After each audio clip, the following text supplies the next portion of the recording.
Good morning बच्चों। आज हम सामाजिक विचारक इमाइल दुर्खिम के श्रम विभाजन का अध्ययन करेंगे। इमाइल दुर्खिम की विश्वविख्यात कृति समाज में श्रम विभाजन है, जिसमें श्रम विभाजन से संबंधित विभिन्न पक्षों की विवेचना 17 अध्यायों में की गई है।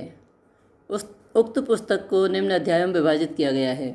इसके अंतर्गत समस्या की व्याख्या की गई है। दुर्खिम ने श्रम विभाजन के विकास की संक्षिप्त इतिहास और समस्या का वर्णन किया है। पुस्तक की पाठ्य योजना भी दी गई है। प्रथम खंड में श्रम विभाजन का प्रकार है। इस खंड में 7 अध्याय हैं। दुर्खिम ने इन अध्यायों में अपने कार्यों को निर्धारित करने की विधि, यांत्रिक एकता, सावयवी एकता की व्याख्या की है। इसमें उन्होंने मुख्य रूप से सामाजिक एकता और श्रम विभाजन के संबंधों की व्याख्या की है। द्वितीय खंड में श्रम विभाजन के कारण और दशाओं का अध्ययन किया है। इस खंड के 5 अध्याय हैं, जिनमें इन्होंने श्रम विभाजन और सुख, श्रम विभाजन के कारण, द्वितीय कारक, वंशानुक्रमण और परिणाम आदि की व्याख्या की है। तृतीय खंड में जो है असामान्य स्वरूप बताए हैं। तो पुस्तक का जो तीसरा खंड है उसमें 3 अध्याय हैं। और अंत में इन्होंने निष्कर्ष प्रस्तुत किया है। इस कृति के अंतिम भाग में इन्होंने प्रस्तावना में जो व्यावहारिक समस्याएं उठाई थीं उनका हल प्रस्तुत किया है। दुर्खिम ने प्रस्तावना में लिखा है कि हमें श्रम विभाजन का अध्ययन वस्तुपरक तथ्य मानकर करना चाहिए। इनका अवलोकन और तुलना करनी चाहिए। ठीक है। इस प्रकार सबसे पहले हम श्रम विभाजन के प्रकारों का अध्ययन करेंगे। दुर्खिम ने सबसे पहले प्रकारवादी दृष्टिकोण से श्रम विभाजन के प्रकारों पर को स्पष्ट किया है। श्रम विभाजन को इन्होंने सामाजिक तथ्य बताया है। पुस्तक के प्रथम खंड में श्रम विभाजन के प्रकार की समाजशास्त्रीय परिभाषा, श्रम विभाजन की सभ्यता के साथ संबंध, नवीन समूहों का निर्माण, सामाजिक एकता, इसके प्रकार, यांत्रिक और सावयवी एकता तथा इनके लक्षण और विभिन्नताओं पर भी स्पष्ट किया है। इस खंड के अंत में श्रम विभाजन के विभिन्न प्रभाव और परिणामों की भी विवेचना की है। प्रकार की समाजशास्त्रीय परिभाषा दी है, जिसको 2 प्रकार से स्पष्ट किया है। पहला है प्रकार का अर्थ, जिसमें गति, व्यवस्था या क्रिया से प्रकार का अर्थ बताया है। प्रकार का दूसरा अर्थ है क्रिया के द्वारा पूर्ण होने वाली आवश्यकता। इस पुस्तक में इन्होंने प्रकार की अवधारणा को दूसरा अर्थ लगाया है। उन्होंने प्रकार को सामान्य अर्थ या प्रभाव या परिणाम के रूप में प्रयुक्त नहीं किया। इमाइल दुर्खिम ने लिखा है कि हम इस अवधारणा का प्रयोग दूसरे अर्थ में करेंगे। उनके अनुसार श्रम विभाजन के प्रकार से अर्थ है कि श्रम विभाजन की प्रक्रिया समाज के लिए किन किन आवश्यकताओं की पूर्ति करती है। इस प्रकार श्रम विभाजन के जो हैं 2 प्रकार इन्होंने बताए हैं। प्रथम है नवीन समूहों का निर्माण करना और दूसरा है उन नवीन समूहों में एकता पैदा करना। तो प्रथम प्रकार का जो प्रकार है उसके अंतर्गत इन्होंने बताया है कि श्रम विभाजन में नए नए समूह की उत्पत्ति होती है, जो निम्न है। श्रम विभाजन से समाज में अनेक नए समूहों का निर्माण होता है। इनका कहना है कि समाज में जनसंख्या की वृद्धि होती है। सबसे पहले जब जनसंख्या बढ़ती है तो उससे श्रम का विभाजन होता है। इससे समाज में विशेषीकरण आता है। विशेषीकरण समाज में नए नए व्यावसायिक तथा विशेषीकृत समूह का निर्माण करता है। समाज परिवर्तनशील है, उसमें परिवर्तन होते हैं। इससे आवश्यकताओं में वृद्धि होती है। इनको पूरा करने के लिए नए नए समूह जन्म लेते हैं। समाज में जनसंख्या की वृद्धि से नए नए समूहों का निर्माण होना जरूरी है। श्रम विभाजन ही इन समूहों में एकता पैदा करता है। अब दूसरा जो है प्रकार है श्रम विभाजन का, वो है नवीन समूहों में एकता पैदा करना। इमाइल दुर्खिम श्रम विभाजन का दूसरा और महत्वपूर्ण कारक मानते हैं कि नवीन समूहों में एकता पैदा कैसे होती है। इनका अनुसार इमाइल दुर्खिम कहते हैं कि नए नए समूहों में परस्पर एकता का होना समाज के लिए अस्तित्व के लिए आवश्यक है। श्रम विभाजन ही नए समूहों का निर्माण के साथ साथ परस्पर एकता पैदा करते हैं, जो समाज की व्यवस्था और संतुलन को बनाए रखते हैं। इमाल दुर्खिम के अनुसार इन विभिन्न नवीन समूहों में परस्पर एकता नैतिक आवश्यकता है जो श्रम विभाजन द्वारा पूर्ण की जाती है।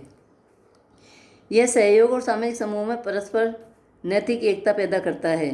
दुर्खिम के अनुसार श्रम विभाजन ही नवीन समूहों का निर्माण और उनमें एकता पैदा करने का कार्य करता है। दुर्खिम आगे बताते हैं कि समानता और विभिन्नता दोनों ही आकर्षण के कारण होते हैं। ये कारण श्रम विभाजन की प्रक्रिया के द्वारा एकता पैदा करते हैं। हम उनसे मित्रता रखते हैं जो हमसे समानता रखते हैं तथा उनसे भी जो हमारे से भिन्न हैं। इन्होंने लिखा है कि एक से पैरों वाली चिड़िया एक झुंड बनाकर रहती हैं। चोर चोर मौसेरे भाई, चोर का साथी गृहकट आदि उदाहरण इस तथ्य को स्पष्ट करते हैं कि समानता में एकता होती है। दुर्खिम ने असमानता से भी एकता पैदा होने के उदाहरण दिए हैं। स्त्री पुरुष में प्रेम तथा विवाह जो वैवाहिक एकता का उदाहरण है, जिसका कारण लिंग भेद पर आधारित श्रम विभाजन है। इनके अनुसार श्रम विभाजन का उद्देश्य समाज के कार्यों को व्यवस्थित करके एकता पैदा करना तथा उसे बनाए रखना है।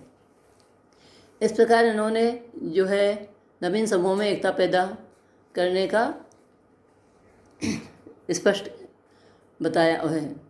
तो नवीन समूह में एकता जो है समाज में किस तरह से आती है, उसका स्पष्ट उद्देश्य है कि समाज में सामाजिक एकता होना आवश्यक है। तो समाज में सामाजिक एकता दो प्रकार की इन्होंने बताई है। प्रथम प्रकार की है यांत्रिक एकता और द्वितीय है सावयवी एकता। तो यांत्रिक एकता का तात्पर्य है कि जब व्यक्ति जैसे यंत्र कार्य करता है उसी प्रकार व्यक्ति भी मशीन की भांति कार्य करता है। तो इमाल दुर्खिम कहते हैं कि समाज की एकता पूर्ण रूप से नैतिक घटना है जिसका प्रत्यक्ष और सुनिश्चित रूप से न तो अवलोकन कर सकते हैं न ही उसको माप सकते हैं। लेकिन सामाजिक एकता का मापन श्रम विभाजन के प्रकार तथा इससे संबंधित कानून व्यवस्था के प्रकार और इनकी तुलना के द्वारा किया जा सकता है। हमें नैतिक अमूर्त तथ्यों की कुछ बाहरी प्रत्यक्ष विशेषताओं के आधार के रूप में लेना होगा। जैसे दुर्खिम कहते हैं कि ये दिखाई देने वाले प्रतीक कानून हैं। इन्होंने सामाजिक एकता को मापने के लिए प्रत्यक्ष प्रतीक के रूप में वैधानिक कानून का चयन किया है। वैधानिक कानून संबंधित समाज के सदस्यों के पारस्परिक संबंधों को व्यक्त करते हैं। दुर्खिम ने समीकरण दिया है कि सदस्यों में जितने अधिक घनिष्ठ संबंध होंगे उनके समूह में उतनी ही अधिक एकता होगी। इन्होंने यह भी कहा है कि कानूनी व्यवस्था का रूप सामाजिक एकता को व्यक्त करता है। कानून बाहरी लक्षण है जिसको मापा जा सकता है। कानून और सामाजिक एकता सीधे संबंधित हैं। किसी भी समाज में जिस प्रकार की एकता होगी उसी प्रकार की उस समाज में कानून व्यवस्था होगी। दुर्खिम ने कानून का वर्गीकरण किया है, साथ साथ सामाजिक एकता का भी वर्गीकरण किया है। इसमें परस्पर संबंध का अध्ययन उन्होंने दो प्रकार से बताया है कि जिस प्रकार की कानून व्यवस्था है उतने ही प्रकार की सामाजिक एकता होगी। समाज के कानून के माप जैसे हम देख सकते हैं कि यांत्रिक एकता है तो उसके साथ दमनकारी कानून जो है समाज में दृष्टिगत होते हैं, और सावयवी एकता है उसके साथ समाज में प्रतिकारी कानून दृष्टिगत होते हैं। तो दमनकारी कानून और यांत्रिक एकता को हम स्पष्ट करते हैं। दुर्खिम बता रहे हैं कि जिस समाज में दमनकारी कानून होते हैं वहाँ पर सामाजिक एकता का प्रकार यांत्रिक होता है। इनमें निम्न परस्पर संबंध होता है। दमनकारी कानून वे सार्वजनिक कानून होते हैं जो व्यक्ति और समाज के पारस्परिक संबंधों को व्यवस्थित रखते हैं। इस कानून व्यवस्था में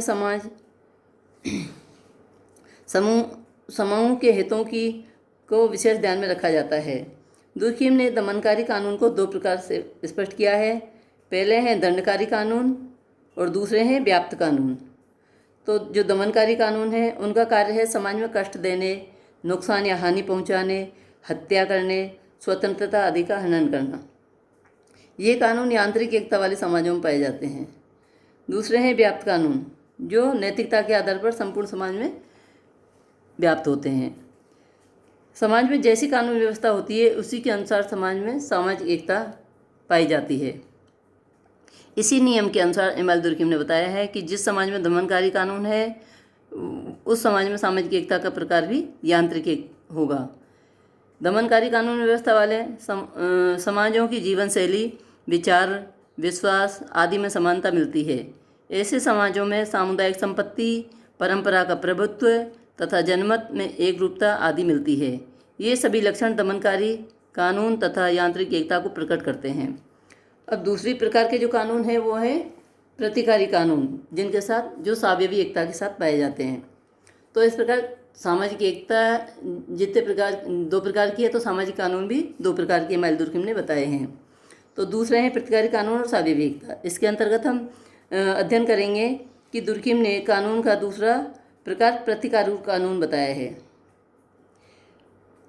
प्रतिकारी कानून वह कानून है जो समाज के सदस्यों के संबंधों में उत्पन्न असंतुलन को सामान्य स्थिति प्रदान करता है।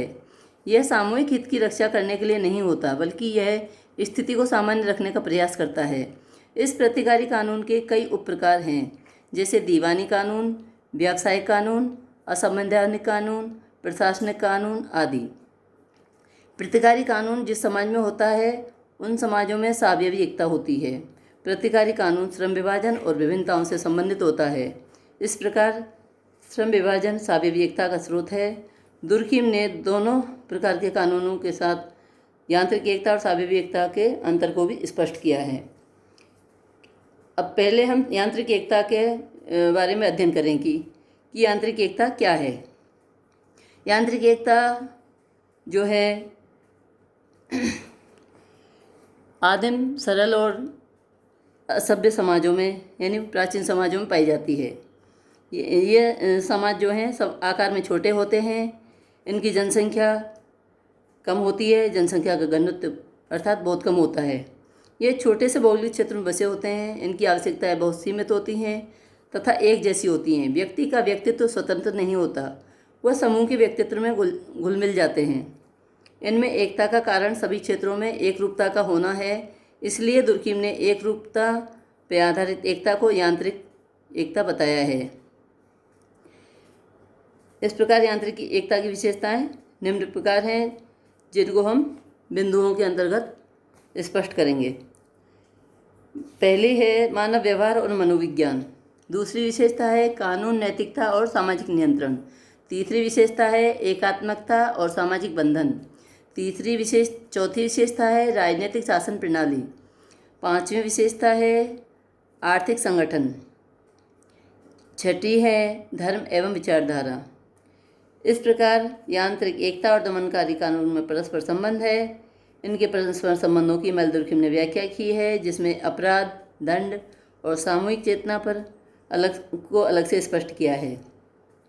आदिम समाजों में दमनकारी कानूनों का प्रभुत्व होता है, उसमें और उनमें यांत्रिक एकता होती है। इसके बाद उन्होंने जो है 2 प्रकार से और स्पष्ट किया है कि समाज में जो अपराध और बुरे व्यवहार किए जाते हैं उनके साथ किस तरह का कानून होना चाहिए। उसमें अपराध के अनुसार दंड का भी प्रावधान होता है। अपराध के विघटन, दुर्कheim कहते हैं कि अपराध के विघटनकारी कार्यों के अतिरिक्त उनके अप्रत्यक्ष संगठनात्मक कर्मों को भी स्पष्ट करना चाहिए। वे कहते हैं कि अपराध की उपयोगिता यह है कि इसके विरुद्ध समूह के लोग संगठित होकर इसका विरोध करते हैं।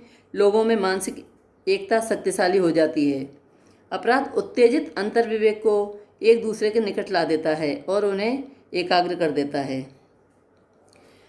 एक ऐसी सामाजिक एकता का अस्तित्व है जो अंतर्विवेक की उन निश्चित अवस्थाओं में से उत्पन्न होती हैं जो किसी समाज के सदस्यों के लिए सामान्य है। इसी को वास्तव में दमनकारी कानून व्यक्त करता है, कम से कम उस सीमा तक जहाँ तक कि यह अनिवार्य हो। अब दूसरे प्रकार की जो एकता है वो है सावयवी एकता। उसको इमाल दुर्कheim ने स्पष्ट किया है और बताया है कि जो यांत्रिक एकता से बिल्कुल विपरीत होते हैं वह सावयवी एकता कहलाती है। यह सावयवी एकता जटिल, विकसित, आधुनिक, प्रौद्योगिक और सभ्य समाजों में विद्यमान होती है, जैसे नगर, महानगर, औद्योगिक केंद्र आदि। इन समाजों के सदस्यों में सभी क्षेत्रों में विभिन्नताएं पाई जाती हैं तथा प्रतिकारी कानून व्यवस्था मिलती है। इन समाजों में विभिन्नता का कारण श्रम विभाजन और विशेषीकरण होता है। ये सावयवी एकता वाले समाज आकार में बड़े होते हैं। इनकी जनसंख्या तथा जनसंख्या का घनत्व यांत्रिक एकता वाले समाजों की तुलना में बहुत अधिक होता है। ये भौगोलिक क्षेत्र में बसे होते हैं। इन समाजों के सदस्यों की आवश्यकताएं बहुत अधिक होती हैं तथा भिन्न भिन्न होती हैं। सभी अपनी आवश्यकताओं की पूर्ति के लिए एक दूसरे पर निर्भर होते हैं। व्यक्तियों का स्वतंत्र व्यक्तित्व होता है। इससे सामूहिक भावना, सामूहिक चेतना आदि का प्रभाव कम हो जाता है। विभिन्न व्यक्ति एक दूसरे से प्रत्यक्ष रूप से परस्पर संबंधित होते हैं। इस प्रकार जो है सावयवी एकता की इमानुएल दुर्खिम ने विशेषताएं स्पष्ट की हैं। तो दुर्खिम उन समाजों की एकता को सावयवी कहते हैं जिनमें श्रम विभाजन, विशेषीकरण, निर्भरता तथा सहयोग के गुण मिलते हैं। तो सावयवी एकता की विशेषताओं को उन्होंने निम्न बिंदुओं में स्पष्ट किया है। प्रथम है मानव व्यवहार और मनोविज्ञान। दूसरी विशेषता बताइए कानून, नैतिकता और सामाजिक नियंत्रण।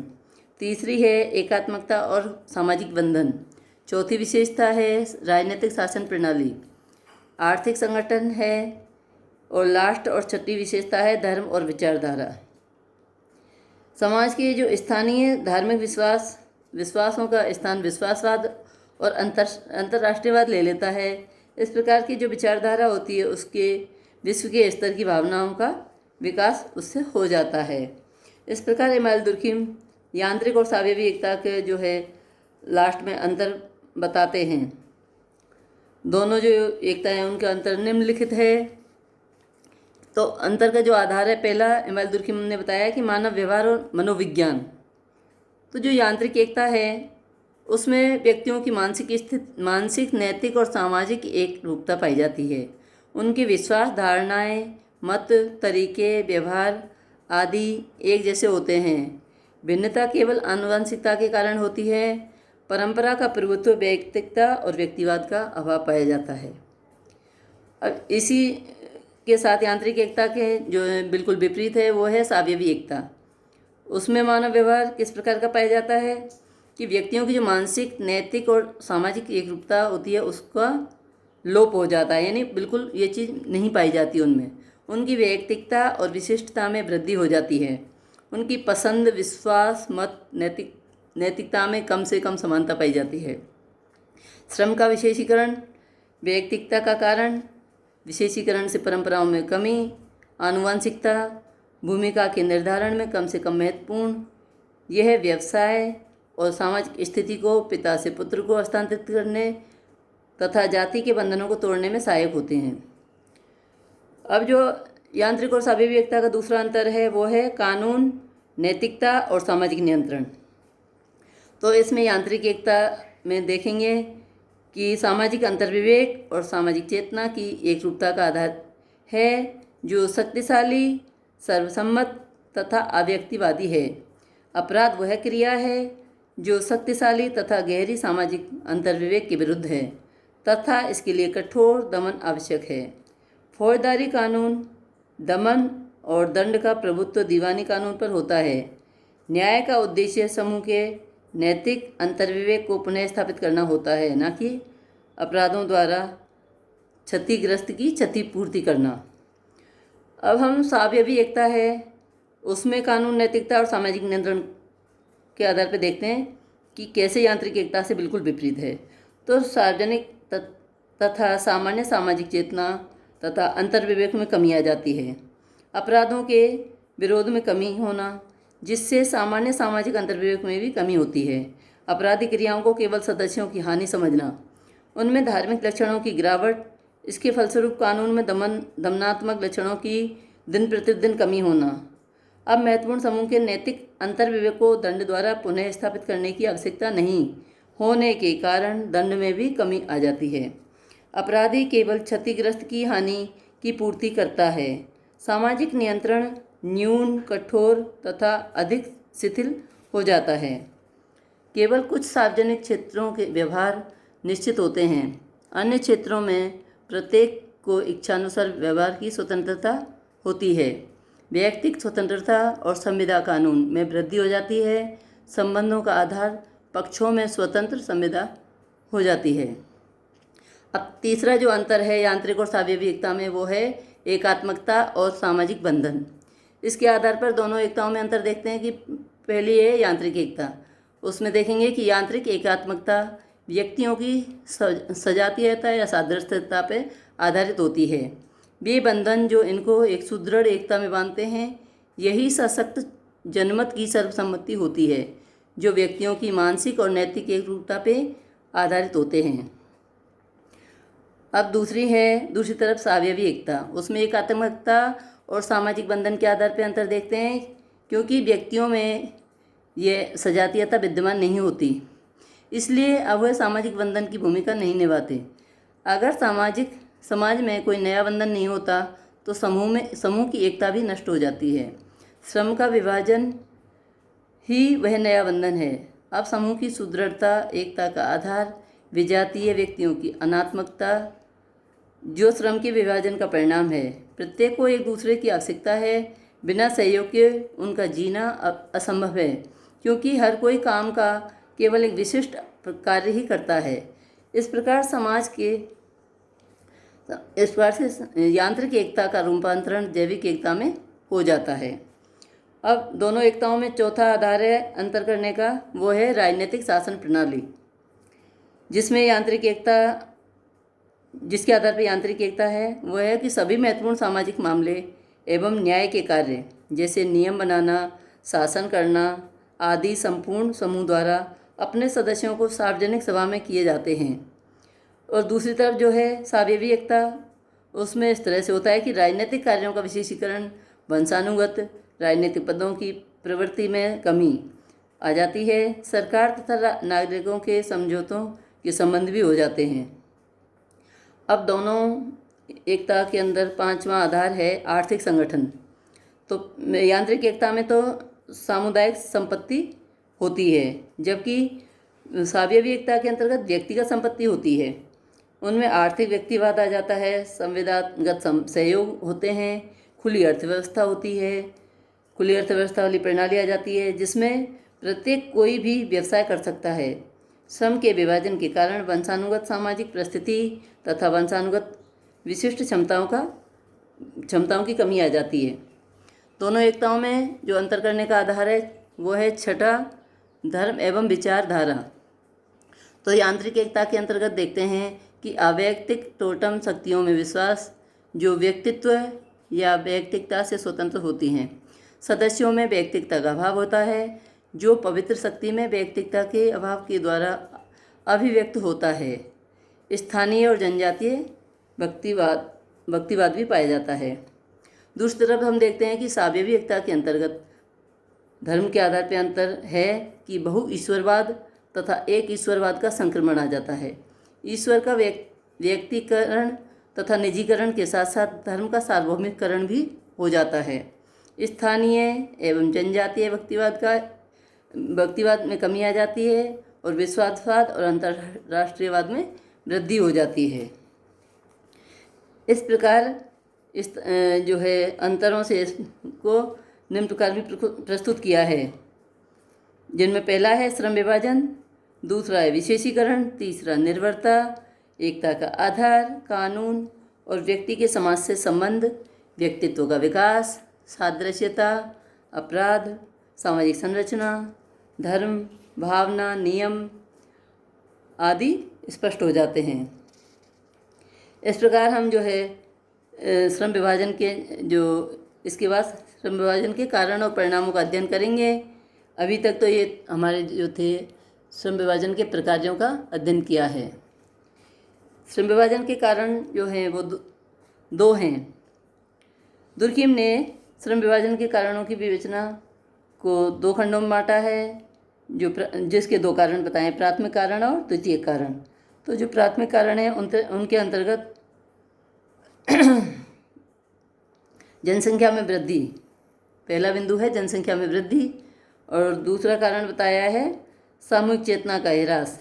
तो सामूहिक चेतना का ह्रास जो है उसको दो प्रकार से स्पष्ट किया है इमाइल दुर्कीम ने, कि एक तो है कि पैतृकता का घटता प्रभाव, दूसरा है कि सामूहिक चेतना किस प्रकार से कम हो जाती है। इसका अध्ययन अब हम बाद में करेंगे। पहले हम सामाजिक प्रकार के जो नवीन समूह का निर्माण और नवीन समूह में एकता पैदा करना और जो सामाजिक एकता थी और सामाजिक कानून थे उनका अध्ययन आज हमने किया है। इसके पश्चात हम श्रम विभाजन के कारण और परिणामों का और उसके असामान्य स्वरूपों का अध्ययन करेंगे।